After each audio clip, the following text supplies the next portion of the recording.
Lovely. So here we are for class 1 of, or group discussion number 1 about the book by Frank Ostaseski, The 5 Invitations.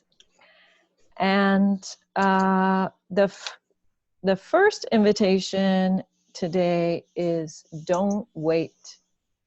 And the 4 chapters related to don't wait are the doorway to possibility, at once here and disappearing, the maturation of hope, and the heart of the matter. And I gave a supplemental reading, and then the link was a little bit off. The link was pointing at the wrong koan, so my apologies for that. But I do have the koan that I can share with you on screen, and we can talk about it if we would like. But before that, I thought I would just find out where you all would like to start.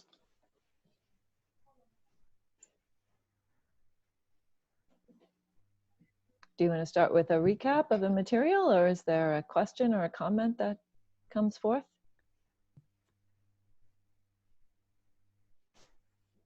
Yeah, there's a lot here.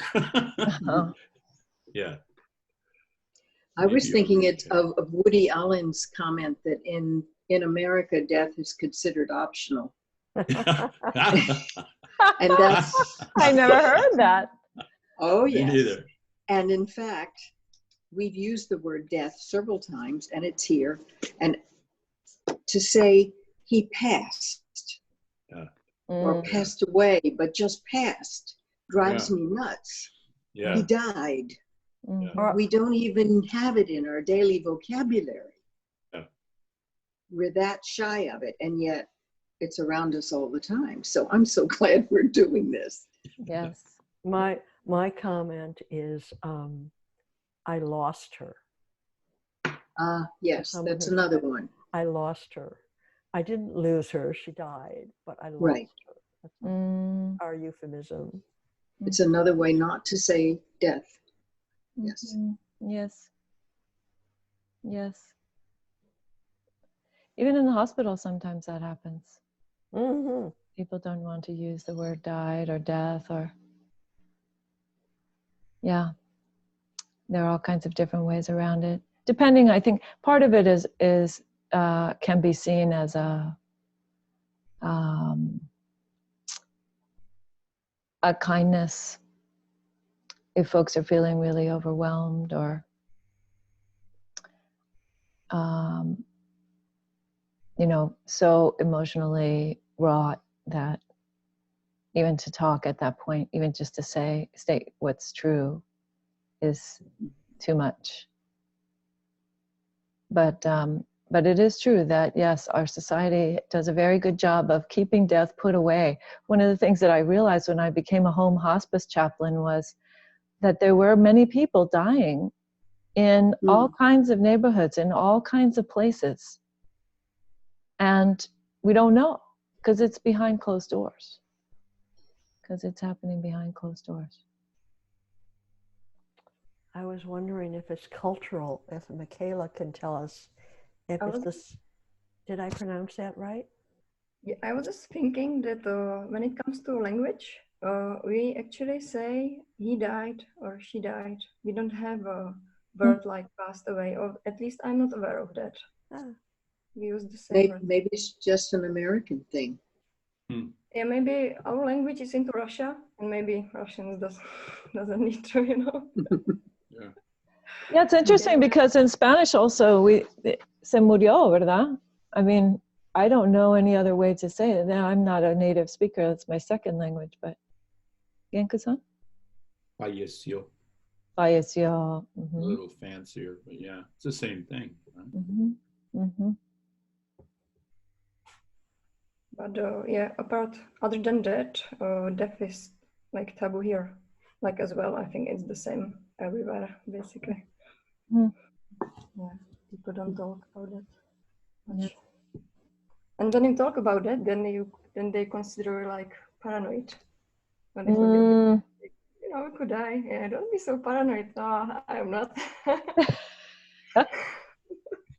Yes. Yes. Or sometimes it happens to me that people think you're tentative. So if I say, oh, I'm planning to see you at 3 o'clock, and somebody says, well, no, we're seeing each other at 3 o'clock. And I say, well, one of us could be dead by then. And they're like, oh, wait, Yeah. that's not what I thought you were saying. I could be hit by a bus. It's possible. You can always throw in, inshallah, God willing. Yeah. Yes. Yeah. No, and interestingly, just as you said, Margaret, death is with us all the time. Death is around us all the time. People are in the process of dying. We know folks who have died. We ourselves are getting closer to death. Little beings are dying all around us, as mentioned in the beginning of that article that you shared on the forum. But also the sense of death as with us in every moment. The death of this breath, or the death of this thought, or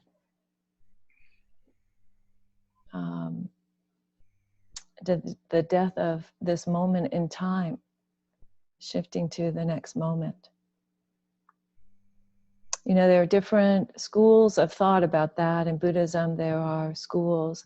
I would posit that Dogen was more toward the school of momentariness, meaning that there was a kind of finality about each moment, and that things would arise so quickly or so fleetingly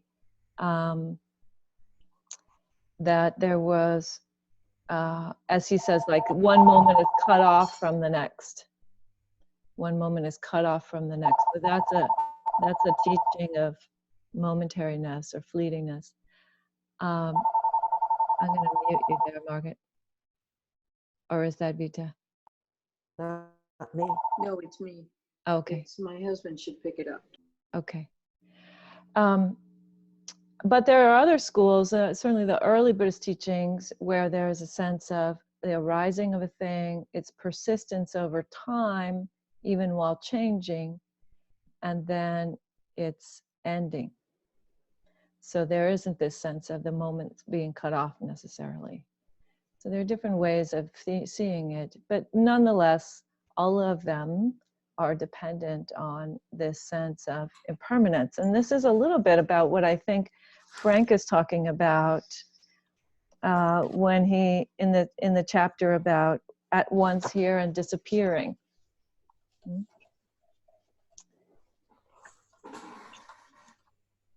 And this is where it can get very rich for us, I think. Death not only seen as losing another person or another being that we are having an experience of, death of our own body, and goodness knows we could talk more about mind and what happens there, but also death in the sense of this moment by moment ending, a constant state of endings.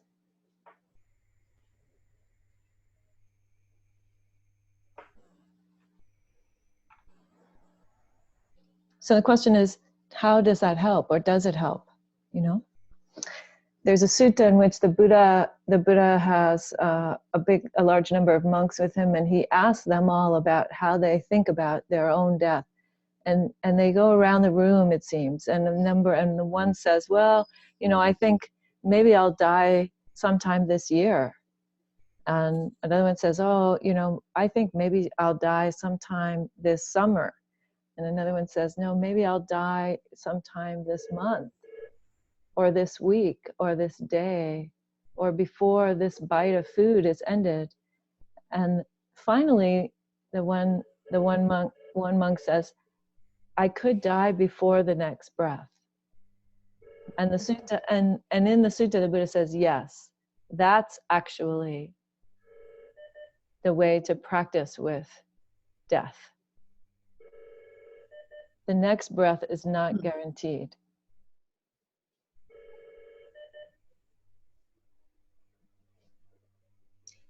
One of the Tibetan masters was asked how you die. And he said, it's easy. You exhale and then you don't inhale. Yeah. And nobody knows.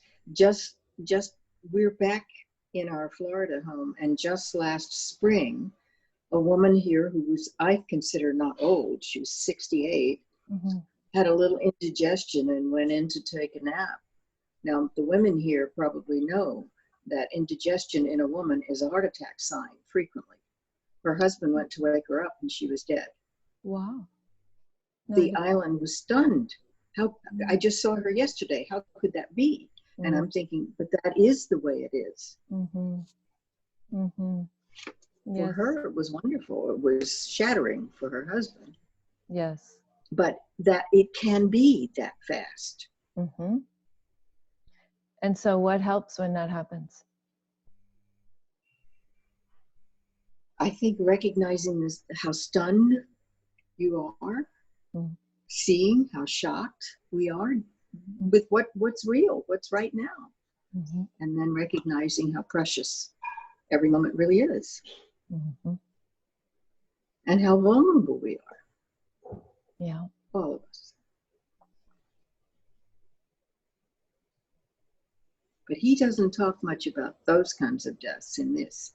He's talking about hospice with a little more time to know.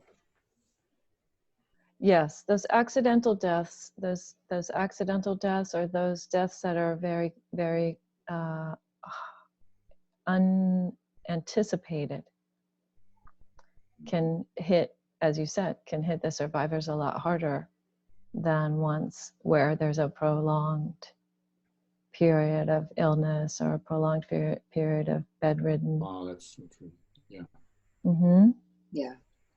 I was with a woman for lunch today. I have not seen her in about a year. Her husband went out for a walk one morning. He tended to just walk, just step right out into traffic. And he did. And he was hit by 2 cars. And he was killed. Now, he had been losing some abilities for a number of years. The difference in her today, she is younger, she has more energy. She said, I didn't realize how utterly draining watching over him. Now, he was not in bed. He was not confined in any way, but watching over him as he became more fragile, I didn't realize how exhausted I was. And then suddenly his death knocked her for a loop. And now she has a resurgence of energy. She's back in life. That is absolutely wonderful. So it can go all kinds of ways. Oh yes, lots of feelings, lots of different mixed feelings about what happens when someone dies. And I guess again, to the question of how is it that we work with that person not being present anymore? What is it that enables us to work through that grief or that loss? Just as you said, Vita, right? You've lost her. I've lost her. Yes, it can be a terrible wrench, a tearing out of the middle of a life. Well, you think it's the middle of a life, right? But actually, that life was done. Karmically speaking, in retrospect, after someone dies, karmically speaking, it's that person's karma was done at that point. Yes. Right? We might have thought that they should be around another however long, day, year, decade. But it was done. Something about that lifetime was done. There's a category. And that's the heart. I just want to finish by saying, I think that is a very key aspect of grief and of our resistance to death. This idea that we know how long someone should or should not be here. You know? Yes. I was going to say there's a Katagiri Roshi story of a young man who was part of a sesshin, and everyone loved this young man. And I don't know, I've forgotten the details. One morning he was dead. I don't remember whether he was hit by a car or he just dropped dead. And the entire Zendo was in severe mourning. And Katagiri Roshi came in and said, yesterday was his time to die. End of story. I thought it was the coldest thing I ever heard. And then over time, it has become a great comfort to me. Yes, if it happened, then the causes and conditions to make it happen were in place. Yes. Nothing anybody could do about it. It's over. Now proceed. What do people think about Doesn't that? I'm not sure it's easy.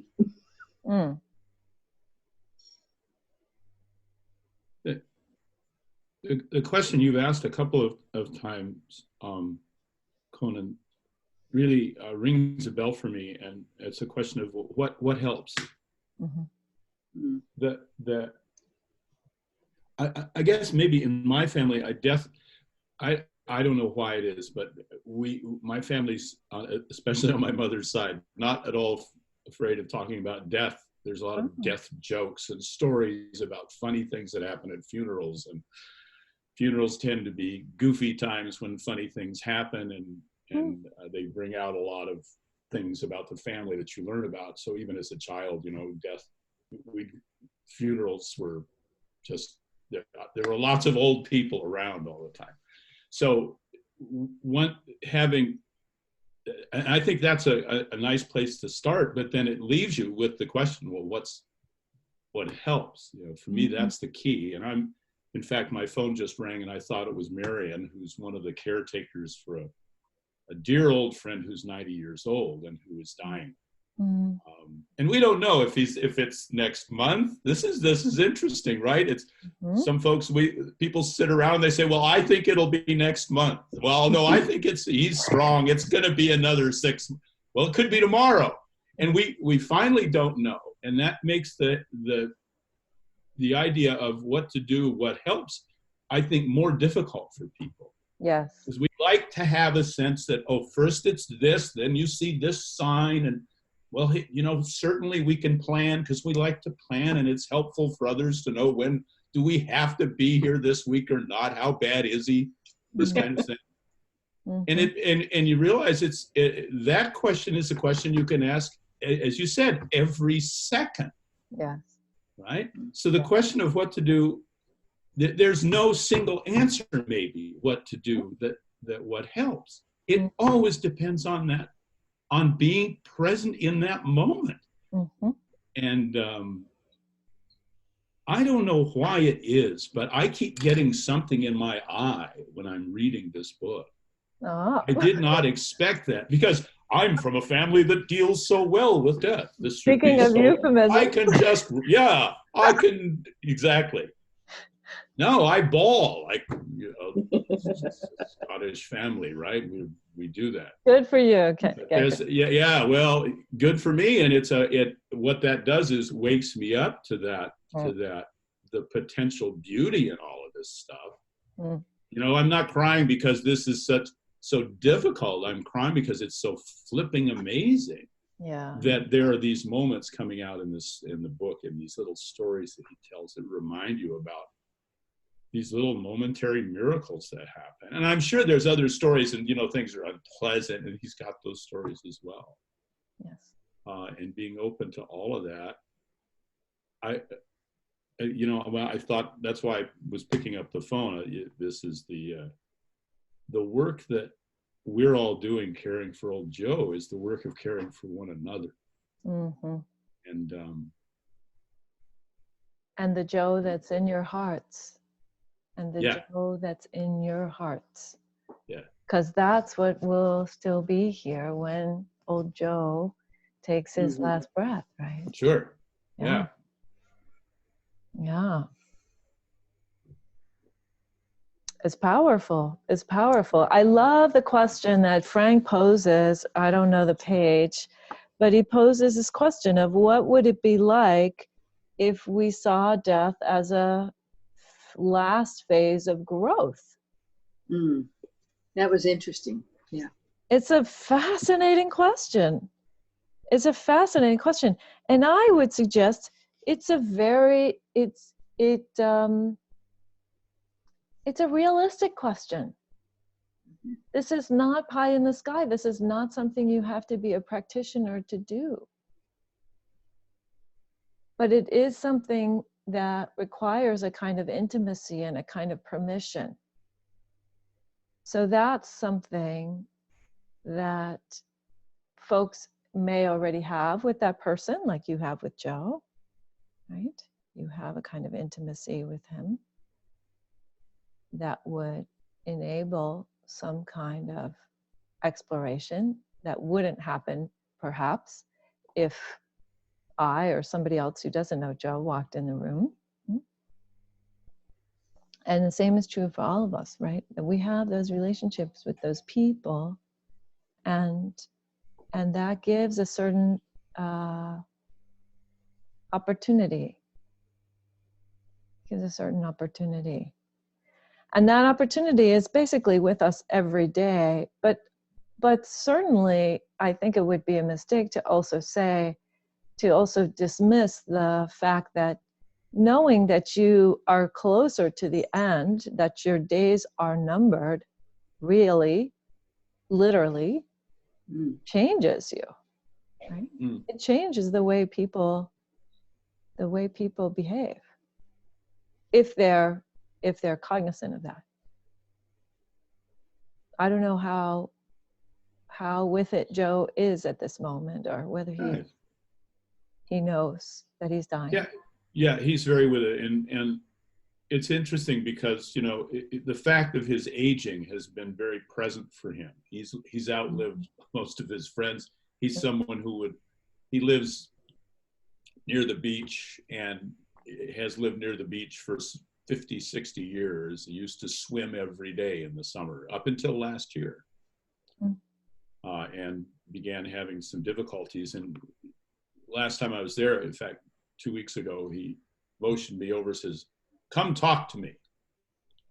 And he leaned in and he said, "You know, I think sometimes we live too long."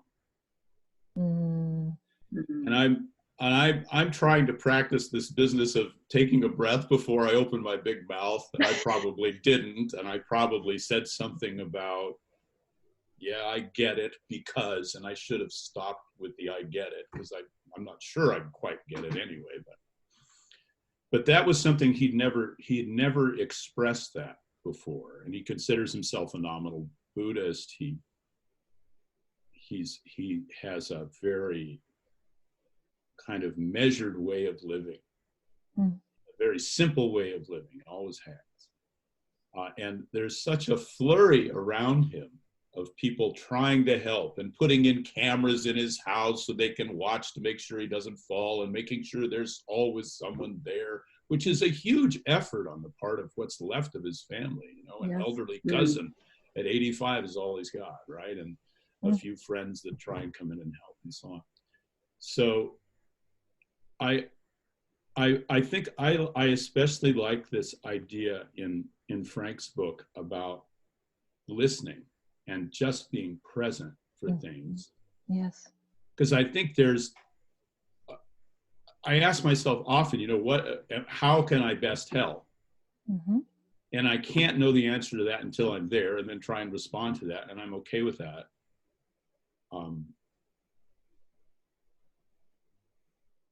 But what do you think it means when he says? Well, I think it means we might live too long. That there's a lot of difficulty, that it's not as much fun as it was for him to be alive. He's lost some of that delight sometimes. But he hasn't lost the ability to process it, talk about it, and think about it. And I think he does take kind of pleasure in that. Yes. I mean, he likes talking, you know, and so for me, Excuse me. salud. Wow, forgot I had a microphone. It's good to remember. We have bodies, right? We sneeze and stuff. So yeah, there's a stubbornness too. There's a dance that we're doing between listening to Joe and responding to what he says he needs, and also sometimes saying, well, you know what? You've worn the same pants for 3 weeks. It's really time for our comfort that you change those damn pants. Yes. But let's go back for a second, Genku. So what he means, so because this is what we were just saying a moment ago, that the Dhamma teaching is that there is no such thing as living too long. We live the amount of time that we must, according to the causes and conditions, and according to our karma, and according to this body, and so on, right? Yeah. And so, but when he says that, he means this thing, and you're saying that he means that he's lost some of his delight in life, and he's missing that. And so, so then a response might be like that, right? Might be something like, well, as you said, listening to find out a little bit more about what he means by that, and if he really does mean something about losing the delight, and then you could explore, you know, what's there if it's not delight, or what delight might be there that's not being acknowledged, or any number of other things.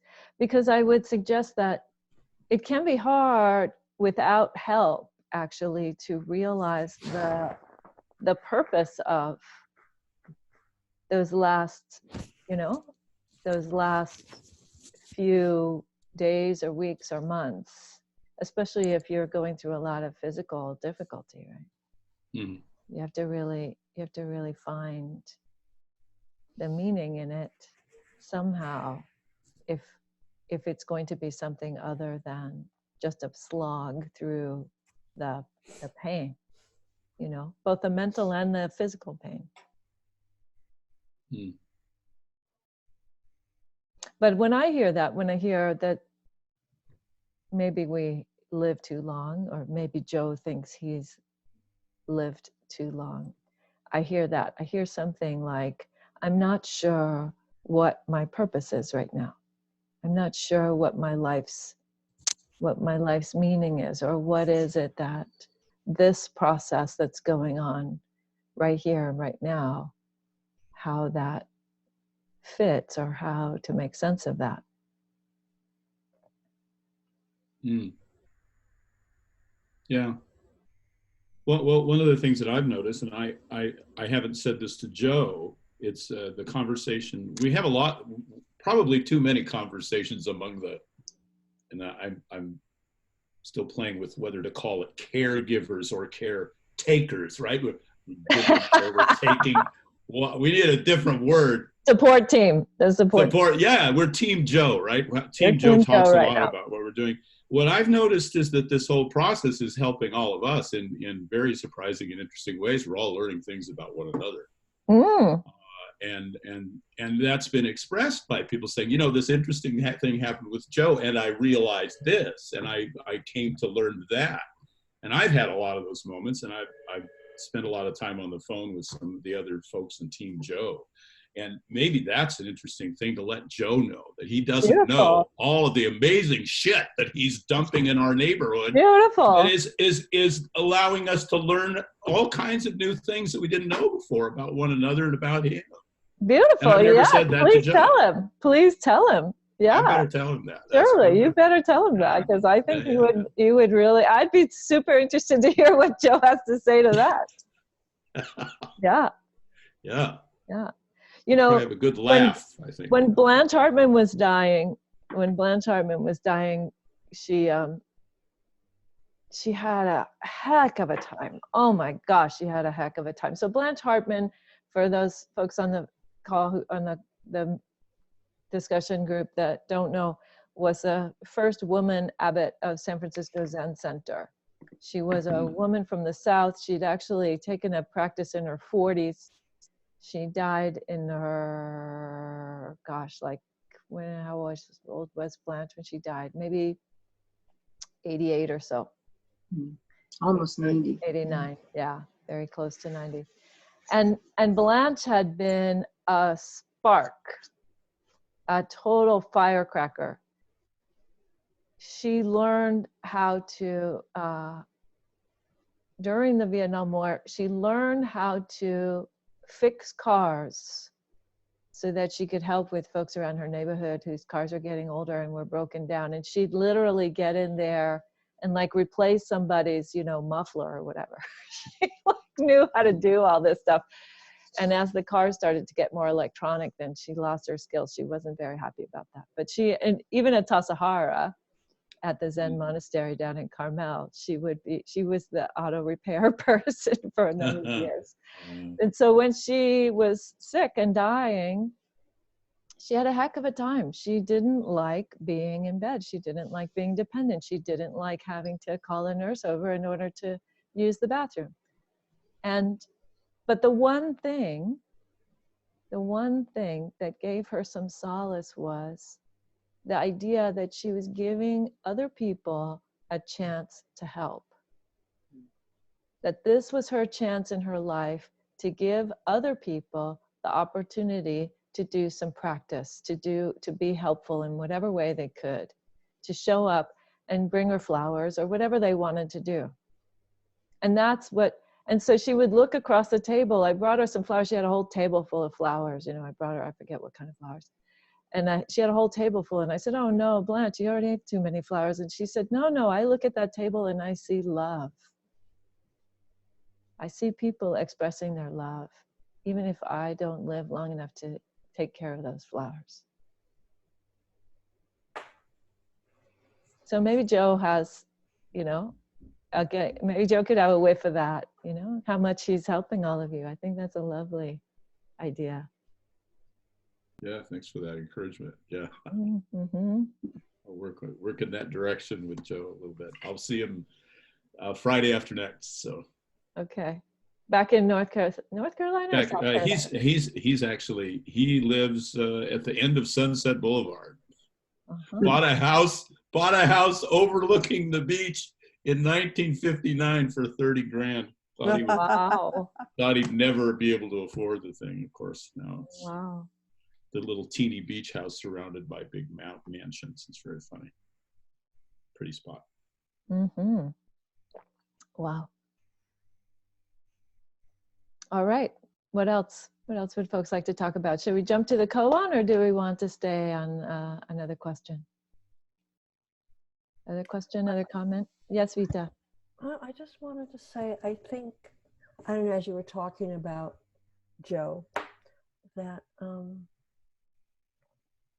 there's a challenge that I'm working with, because I work with clients who are passing and who are dying, euphemisms. And the challenge of when somebody says a little something, not picking up on it. So my daughter, who was 45, had brain tumor and had gone through chemo and radiation and surgery. And 5 years later, she said to me, as she was getting headaches again, she said to me, I'm not going to go through that again. Mm. And other than saying, I understood it and I supported her, we never had the discussion. Mm.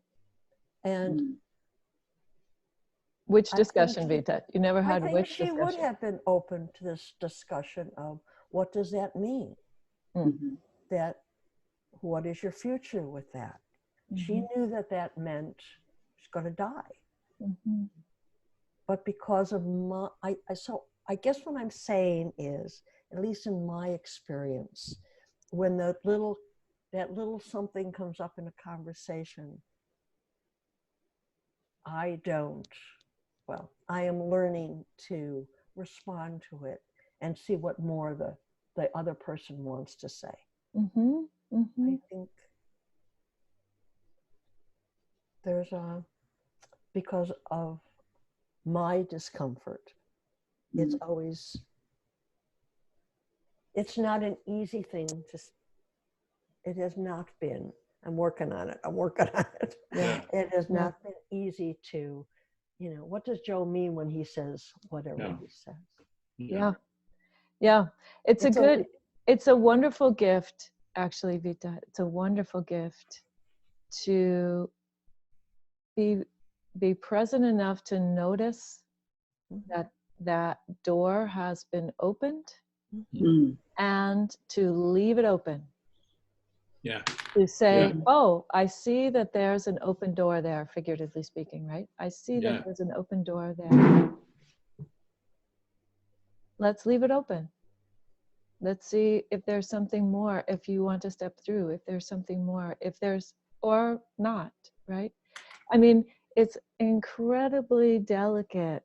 And this is a little bit about what I was saying previously about permission and intimacy, right? It's an incredibly delicate thing. And actually, particularly in your case, Vita, where you're talking about people that you work with, right? There can be a way in which people that we are not very close to have permission to say things to us that they wouldn't say to their kid or to their parent or to their spouse or to their sister, right? So again, to the beautiful metaphor of dance, right? Staying engaged with this person, not pushing, not pulling, but just right there with that open door, hanging in there. And overcoming our own, I don't want to say my own discomfort. Because this really isn't about me. I'm there to support the other person. And I know that, you know, in retrospect with my daughter, I think she would have appreciated that conversation. Yeah. I don't know. And I'll never know, but my perspective. Yes. Vita, is it okay that I share? That your daughter, that Vita's daughter died. Oh, I'm sorry. I thought that was explicit in what yes. Well, I just wanted to make sure that it was explicit. You never know. Yeah, she was 45. She died in 08. Yeah. And that, and exactly, sitting with our own discomfort about it, right? Feeling those feelings, being present in the body, being present for, and what I found helpful in that situation, particularly as a chaplain, was to actually set that aside and give myself permission to bring it up later. I'm maybe not able to say, I'm going to be able to resolve this uncomfortable feeling that's happening right now, but I don't want it to be a complete obstruction to this conversation.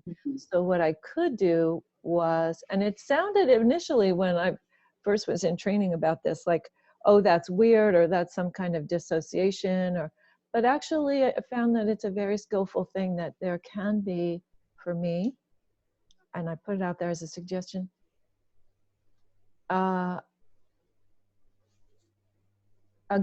putting that in the basket that says, I promise myself to come back to that later, by myself, to come back to that later with a trusted friend, with a colleague at work or something, but not necessarily to ask myself to be able to just resolve it or work through it in the moment, right? Because this is, particularly with the dying, this is one of the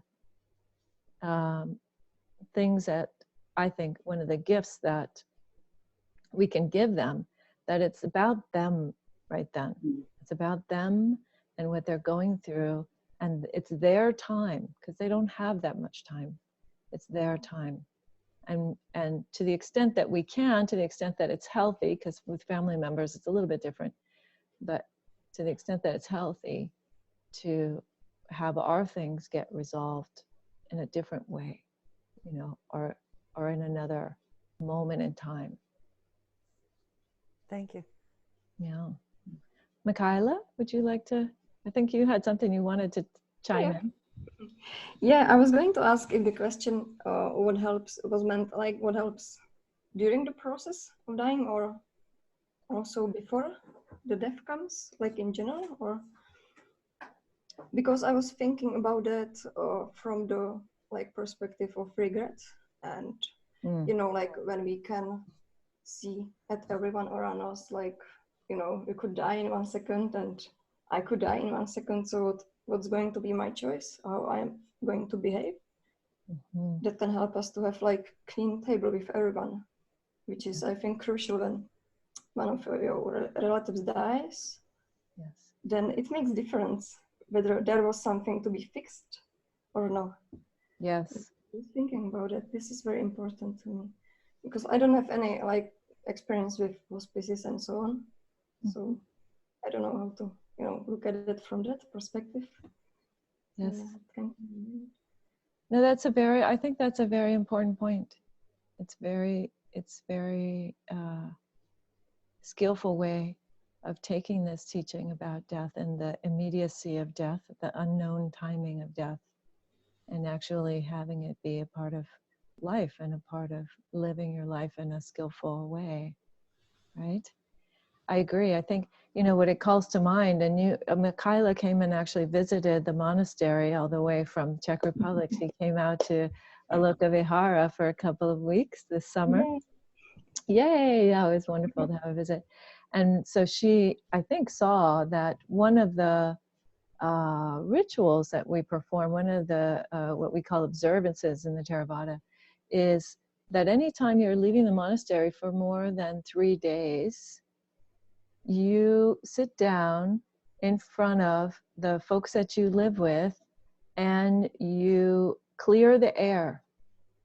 You ask them to forgive you for any harm that you've caused intentionally or unintentionally, and that they do the same. And they also ask your forgiveness of any harm that they've caused intentionally or unintentionally. And we do that because you might not return. So your heart could be clear, your heart could be, to the extent that it's possible, you could feel that it was resolved, things were resolved. And I've often thought about that because it's not particularly an easy one for me, but it is something that I think I come to appreciate more and more, that very, very clear recognition of unfinished business that there usually is with folks that we know over a long period of time, some kind of unfinished business here or there, and that we just acknowledge that we don't want that to linger if something really unexpected should happen. Yeah, and I was happy. I was lucky to have a person in my life that showed me this very inspirative person. So maybe I could share the story. Yeah. It was my grandmother. That's, so you can imagine that she was very old and I was very young, but she was always like my safe place, my best friend when we met. So I'm very happy that we met. And a couple of moments just to introduce you, like how she was, her character. Like I think she influenced me in so many ways that I cannot tell everything, but I'll mention a couple of, like, she was very compassionate person. Like even when she was really old and dying, like the rest of the family, they didn't want to take care of her too much, you know how it goes. They were like moving her from house to house like a hot potato, very sad. But she was always like happy to be with them, with the family. And she was also very bright, so I think she knew like what was happening, but she never told anything, you know. She would just give herself to the situation and so on. Yeah. And for some time she was also staying at our house, so I was always very looking forward to seeing her. I was like running from the school just to be at home because she was there behind the door. And yeah, she learned me to crochet a little bit. I cannot remember much. And she loved to sew, like not sew like shirts, but she loved to sew images, especially roses. And she was Roses. She would sew roses. like Interesting. images into the piece of Oh, cloth. yes, But yes, I don't know yes. how it's called I in see. English. Like needlepoint, maybe, or Yeah, maybe. something like that. And Sweet. she was Christian, but this type of very genuine Christian. So she introduced me to prayer when we were staying at her place. So when she was capable of taking care of her own, so we were there, and she learned me this prayer. In Czech, it's just a moment. In Czech, it's Anděličku můj strážničku. It starts with words Anděličku můj strážničku, potřebuji mu dušičku, and in English it's I will tell you. Maybe you don't know that.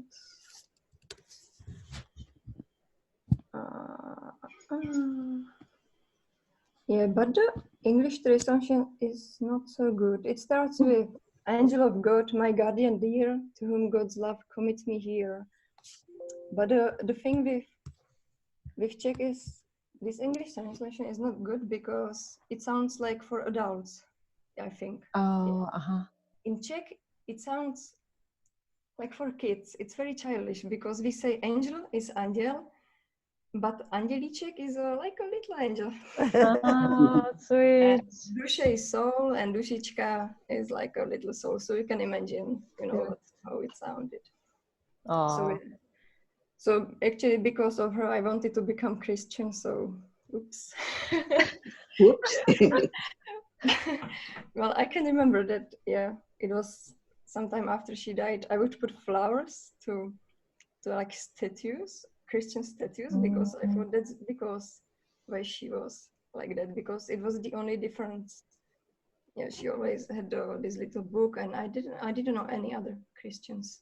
So I thought maybe that's why she was like, yeah, like she was. And the lesson she gave me, well, she gave me many gifts, but the most important was that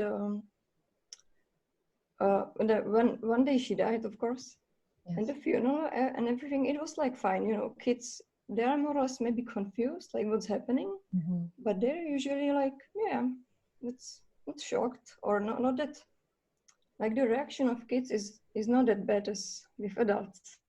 Usually, or at least so young kids, at least from what I saw, like on myself and others. Yeah. And I can remember that I was wondering why everyone is looking so like tragic, and why I don't cry. And what I can remember that, you should cry so people won't think that you didn't love her and so on. No. Such thoughts I had. Yeah. So it was like fine. But 2 weeks after that, I wanted to give her a gift. I wanted to sell her those roses she loved. Yeah, but I was a small kid. So I very, very often I forgot about that. So I was sewing it like maybe a year or two actually. And I wasn't aware of that during the funeral. But I found it like 2 weeks after. And I was completely shocked. Because, it's when you find out what's the problem with death, that you are helpless. Now we cannot give it to her. And for me, it was so important.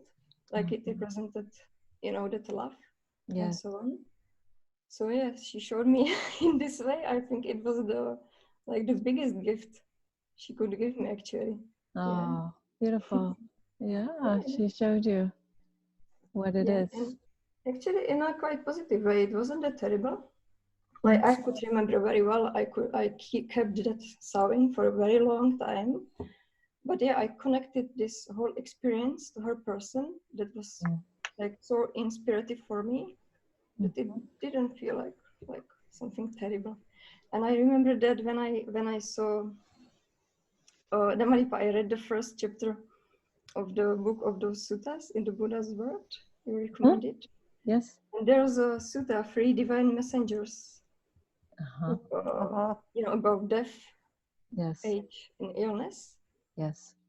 And what caught my what I noticed is that it's very positive, like 3 divine messengers.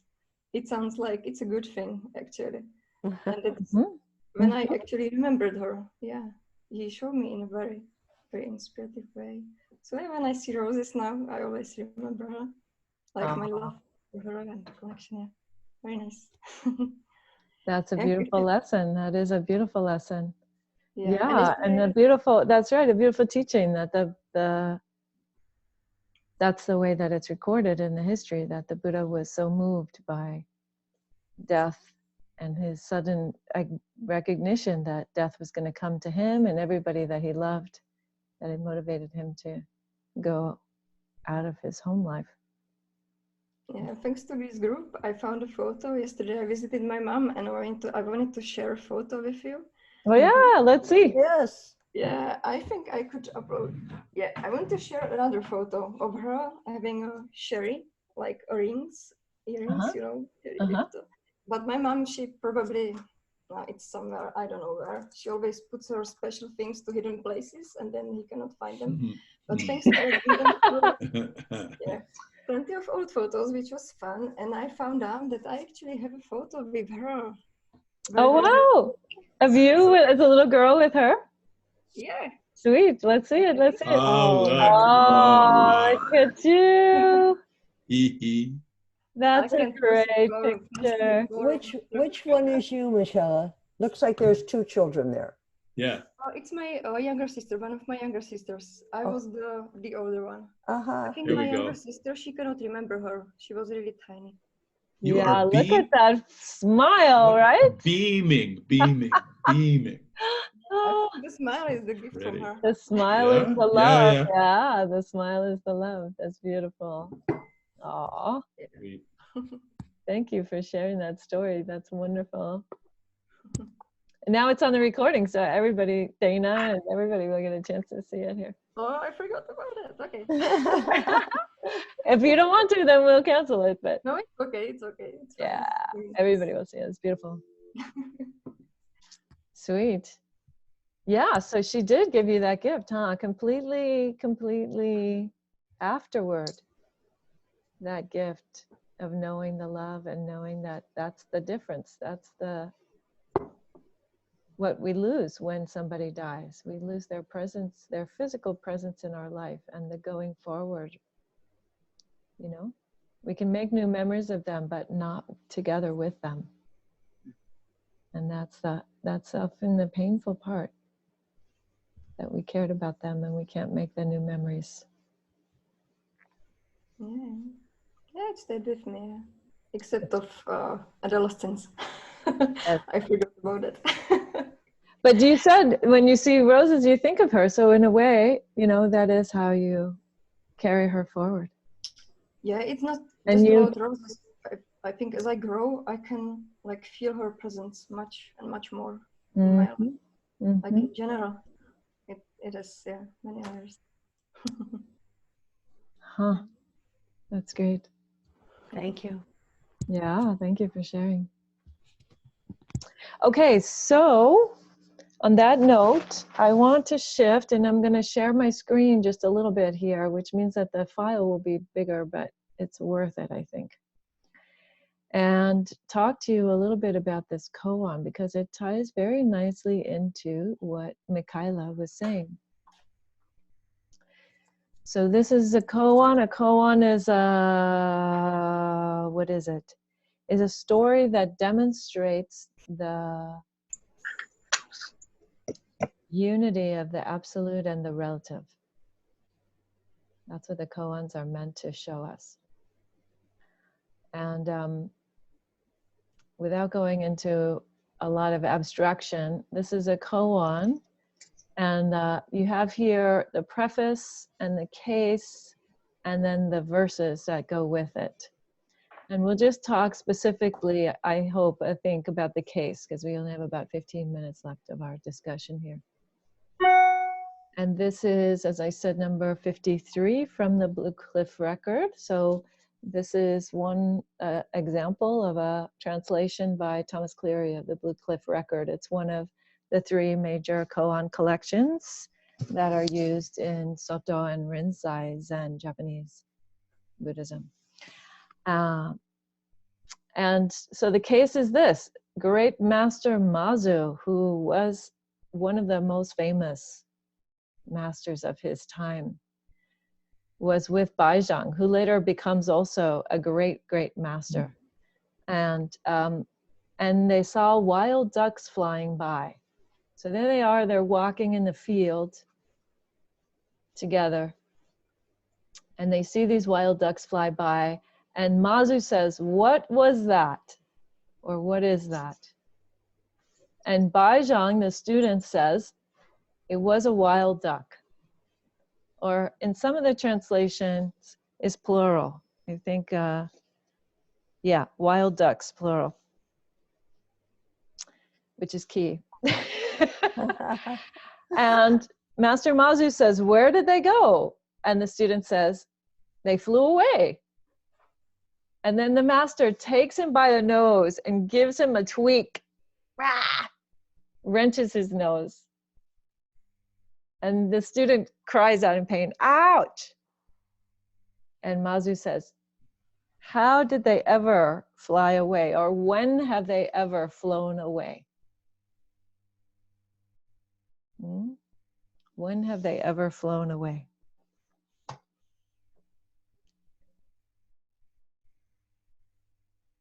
So this is, I would try to explain this as saying this is kind of the flip side of don't wait. So Frank is telling us don't wait. And he doesn't mean impatience or a kind of letting it all hang out. Frank is saying, meet the moment. Be present for the moment, right? Just as you were saying, Vita, meet what's right here, right now. And that is don't wait. When I was a chaplain in the hospital, I was in training in the hospital for about a year, and we had different rotations. And my second half of the year rotation included a time where I was in radiation oncology. I was working with people who were receiving radiation for cancer. And fully, I would say fully, 3/4 of them said to me, "I thought I had more time. I would have lived my life differently if I had realized that I would be this sick at this point in my life." Didn't matter how old they were. They all said the same thing. All 3/4 of them. "I thought I had more time." So that is a little bit about what Frank is saying with the don't wait.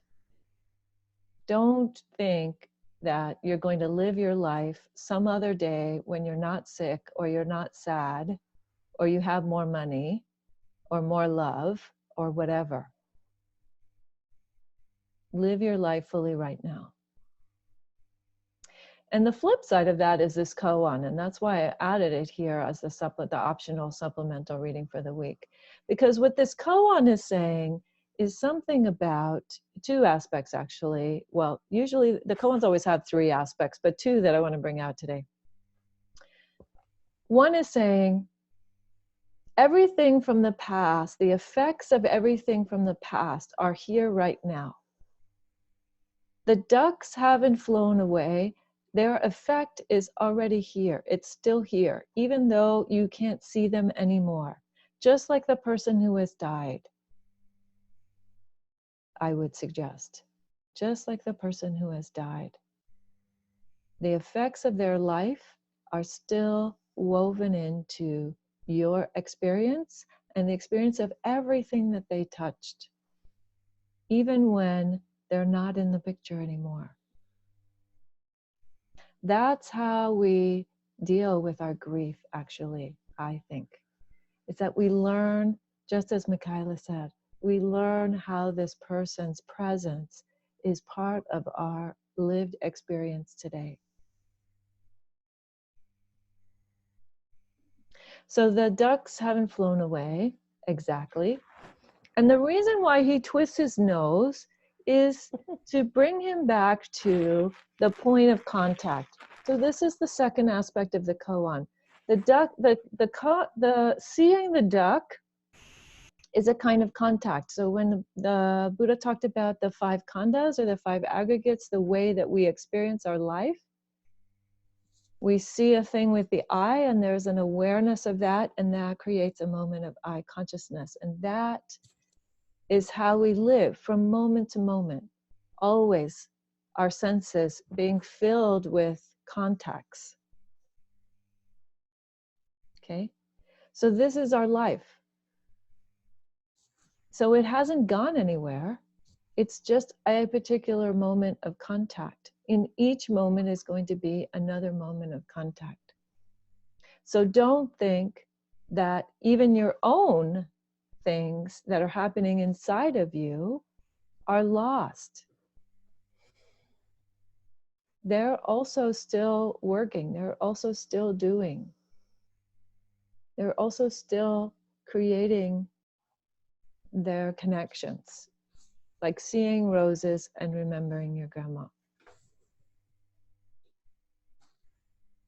So that aspect of our experience in life comes through our senses, but it's held in the mind, it's held in our memories.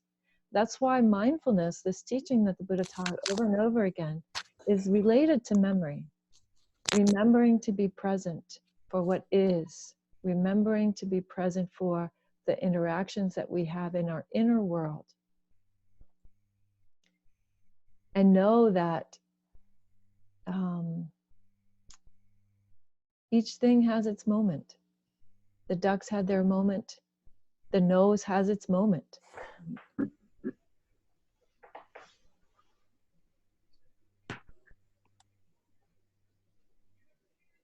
So when they say in the verses, these verses that are below there, wild duck, what, who, and where? Wild ducks, who knows how many? What it's referring to is contacts. So thinking of our life in terms of those absolutely fleeting individual moments. And learning to be present for that, willing to be present for that, and willing to be present for when those things are gone. When those things are gone. Gone from us because we died, or gone from us because they died.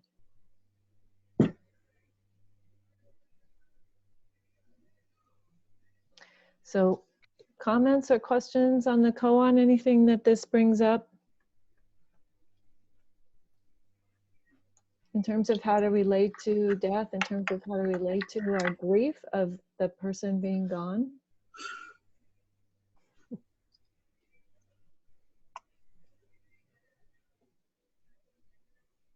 Mm-hmm.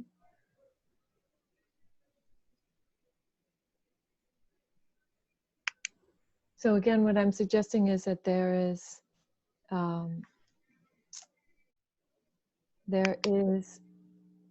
the person that exists in our own heart and mind, even after that person has died. And that's the person that we learn to live with after they're gone.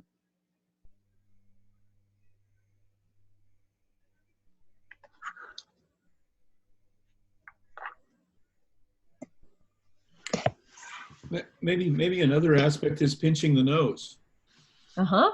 Say more. That in that moment, when I first read, whenever a Zen master asks a question, trouble will follow. Yes. You better be ready, and you come up with that sort of one-level answer, which at one level is true. Yeah, they flew away. That's right. But come back to this moment. And so that was, for me, maybe that's the teaching. One of the aspects is that is coming back to that moment right now, not worrying about where things have gone away. That there's other stuff to be done. Yeah. Yes. Well, that's certainly another aspect of the koan, I would say. And there's an interesting part of the commentary that says Baizhang was actually spot on also. Meaning he was coming from the conventional and he's saying, it's a duck and it's gone. And then there's the pain of the nose. And he's like pointing at, right? Exactly this kind of moment by moment by moment by moment, the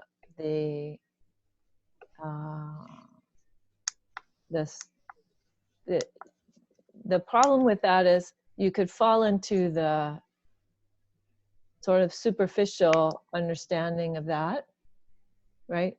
The reason why the Zen master asked the question is to see if he understands the implication of that, right? The impermanence of it and the reality of this thing. So his crying out in pain is the proper response, right? That's it. That's what's happening. Brings it right back to now. It's easy, and I think of my own interactions with people who are dying. I think of my father or my mom, who's quite elderly, or with Joe. It's easy to sit back into the, oh, if I only had said.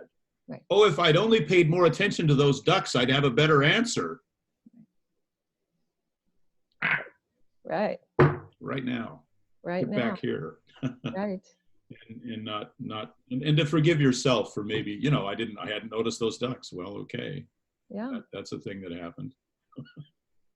And also maybe literally to talk about the pain. You know, to express the pain of right now. Yeah.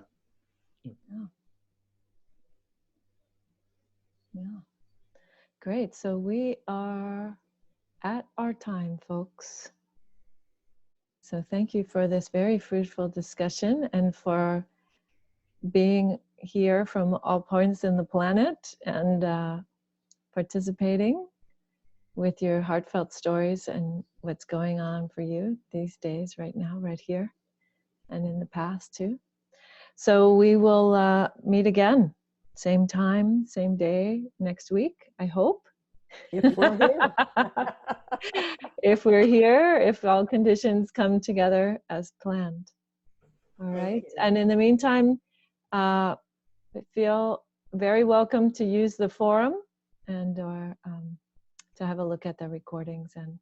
And I've replaced the link so you can have a look at this, the case in a little bit more detail if that's of interest. And how will we see the recording? So what happens is that I will go back to the class page, the group discussion page, and put a button there. There will be a black button each week that says discussion group recording. And you can just click on that and it'll take you to actually Dana Elliott's Vimeo page. Dana's like the background technology person. She supports all of this good stuff. So that's how you'll see it. It'll be posted up there. Nice meeting you all. Lovely. Nice meeting you. Can I ask a question about Donna? Sure. What's the best way to go to the? Is there a place to do that? So there is a place to do that, both on my teaching on the Dhammadipa.com site. At the top, you'll see that there's a button that says donation. And that gives you instructions it gives you a link to the monastery or a place where you can mail a check or various instructions about that. Or you can just go directly to the monastery website and also make a donation through there. All right. All right. Thank you. Be well and safe journeys. Bye-bye. Bye-bye. Bye.